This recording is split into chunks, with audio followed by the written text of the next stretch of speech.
Good afternoon, my fellow YouTubers. It's um, time for another update of what's been going on. I know I haven't um, given an update in quite some time. There has been a little bit of stuff going on, as you've seen throughout the channel. The new banjo signal is up on the layout. Check out the 3 videos I posted on that. That's been a hit.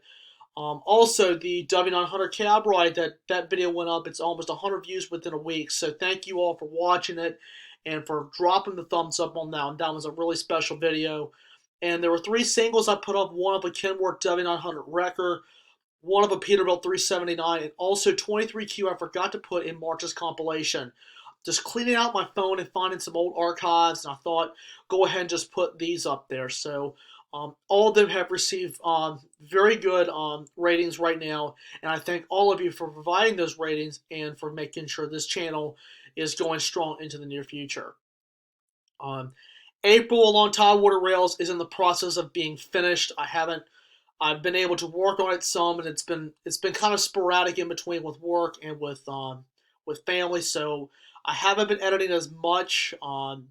Just been kind of playing this out day by day, and depending on what I've been getting. So there's also a couple new changes with the April stuff. I've had somebody help me with some additions that I'm going to add to it. So yeah, so there'll be some interesting stuff coming up soon. April's Q&A is getting ready to close here in the next couple or 3 days. So if you haven't asked questions for April, you still have a couple 3 days left to ask some questions. Excuse me.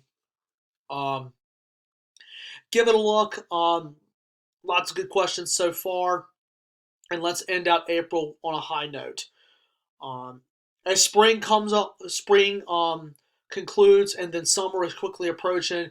We all know what summer brings us. Lots of heat, dry weather, and especially dehydration, heat exhaustion, and heat stroke.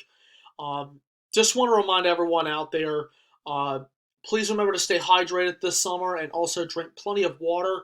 Uh, Limit yourself in the heat. I mean, I know that I've had dehydration myself, and it is not fun. So drink water as much as you can. Also replenish with Gatorade every once in a while. Uh, and pace yourself throughout the heat, guys. When it gets too hot, go inside in an air-conditioned room. So just want to remind everyone of that because because that type of weather is quickly approaching. So go ahead and uh, just take the precautions early, because if you can take the precautions while you are practicing this stuff in heat with rail fanning and whatnot, if you go by the precautions, you're going to be just fine. So just want a reminder of the summertime rail fan stuff. Hopefully I'll be able to get trips in coming up soon. Things have been kind of hit topsy-turvy just because of just with work and also with personal family stuff. Just haven't been able to travel as much, but that's going to hopefully change as the weather continues to get a little bit better. So anyway, that's all the updates I have. I wish there were more, but that's all I have right now. So definitely check out April's Q&A prompt as well as the videos that I've posted recently. And also, just remember, you got a few days left on the April Q&A. If you have not submitted your questions, you've got a few days left, but it's not many, so get your questions out there as soon as you can. So anyway, as always, guys, smash like button, drop a comment down below, and subscribe. Tap the notification bell. We get all the latest updates. Lots of stuff coming up soon. And I'll see you guys next time. Peace.